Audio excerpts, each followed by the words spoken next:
we hear this noise coming down the hallway. It was this, like gladiators walking down the hallway. You know how you hear, man, what? He said, who is that making all that noise? I don't know, it's two gorgeous men. And we looking through the crack of the door. So, oh my God, the guy on the left, he's good looking. He said, and then I said to myself, I think I'm gonna see that guy for the rest of my life. Why did I feel like that? Found out these two guys, one was Cassius Marcellus Clay and Rudolph Valentino Clay. They were brothers. This was in 1960.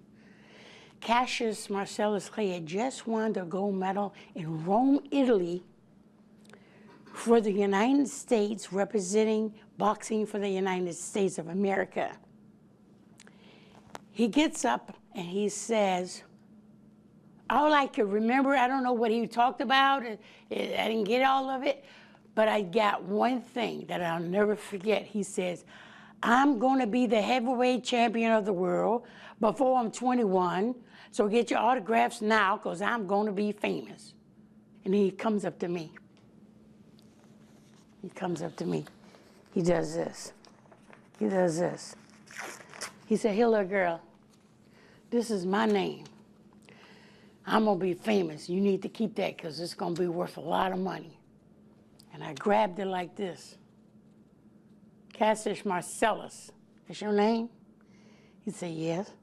I said, that's a Roman name. Do you know what the Romans did to people? And you got clay, like dirt you mold, and you proud of this?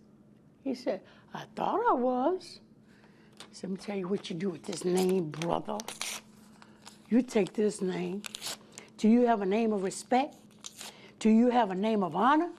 Matter of fact, until you have a Muslim name, this is not gonna get it. You'll never be famous with that name. Take that back with you. And I walked away. At 10 years old? At 10 years old. Now, this was a very handsome looking fella. And yet, that kind of rejection, they don't take very well. And he go, what? She told my name, man. She told me, who is she? He said, man, that's Elijah Muhammad's Princess of Islam. You can't mess with her. And her father, forget about it. He said, but she told my name. No, nobody does that, man. Well, what's her name? He said, calm down, calm down. He said, man, I wonder I could hear all this walking out the door. Put a target right on my forehead from then on. And every time he come to the house, he'd be looking for that girl. Where she at? The one that tore up his name. Yeah. He went away. He came back. I was 13 years old. And Sonny Liston got on TV. And Ali wasn't even a Muslim. He said, I'm going to knock out that black Muslim. And that pissed me off. I was really upset about that. I said, oh, no, this is not good. So I said, well, I got to do something. So I said, he's always after me. I'm going to write a poem. I got to write a poem. I don't like Sonny Liston. I wrote the poem down on a brown paper bag. And he came over to the mosque to get something to eat. I said, here, brother. He said, come here. He said, me? They said that you're lucky she talked to you that time because she don't talk to men. He said, you want me? He wanted to make sure it was me. He said, you want me? What you want? What you want? He said, I want you to give Sonny Liston this poem. You don't know how to write no poems. Take that with you. That'll help you out a little bit. And he gets on the TV and says my poem, and I'm going, what? He really did it? I was just playing with the guy, but I really wanted him to do it, but I didn't think he would really do it. You tell everybody bet this fight.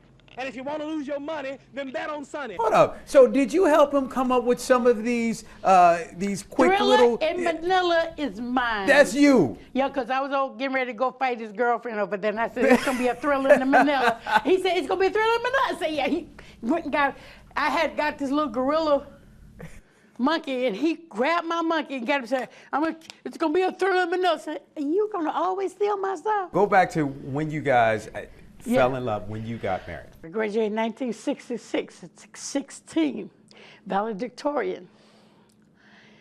This is when the Muslim girls, for the first time, sits in front of a Muslim brother for the first time at dinner. But I'm sitting in front of Wali Muhammad. I grew up with him. He no big deal. So he takes me out to the Prudential building, top of the rock, that's where we had our graduation dinner at. And Wali Muhammad is a grandson of Elijah Muhammad, the communicator, right? So my daddy said, you make sure she get home before 10 o'clock. Well, he said, okay. My father's nobody to mess with.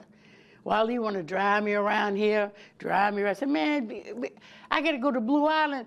And then Wally already got a cast on his leg. I said, you want another broken leg?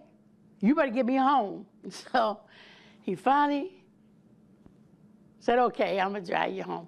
It's midnight. We pull up and we see Cassius Clay car in front of our house. I said, Wally said, what Cassius Clay doing over here? I said, I don't know. I've been with you all day. I don't know what he's doing here. So he drive out. Wally dropped me off and takes off because he don't want to hear my father, right? So I come to the door and I ring the doorbell in the back door. I don't go through the front. I said, Daddy, something like, I'm sorry to be late. Is Wally all right? Is he all right? I said, yeah. Why are you worried about Wally? He said, I know you. I know if he get out of line, I'm gonna have the mothers and fathers coming over here. You done knock somebody's teeth out and all that. I said, Daddy, come on, man. What is Cassius Clay's car doing outside? He says his name Muhammad Ali now. I said, well, Muhammad Ali. What is he doing here at 12 o'clock at night? That's not a decent hour to come see somebody. He said, well, he been all day waiting for you, driving me crazy. I said, well, you know what? Tell him to come to the house a decent hour, and I will talk to him. And I went to bed. I wake up. He laying on my mother's couch with a pillow and a blanket. I said, don't he have a home to go to? I said, man, this is ridiculous. That was in '66. And he come and he's running to my mama. How old were y'all when y'all got married?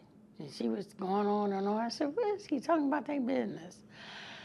Then he would run to my daddy in the living room. He said, no, go ask your mama. And then I would run in the kitchen. He said, no, go ask your daddy. I said, you know what? Let's eat lunch and you can get them at the same time. There you go. I already knew what he was up to. I already knew. And it took a lot of science to figure that out. Yeah.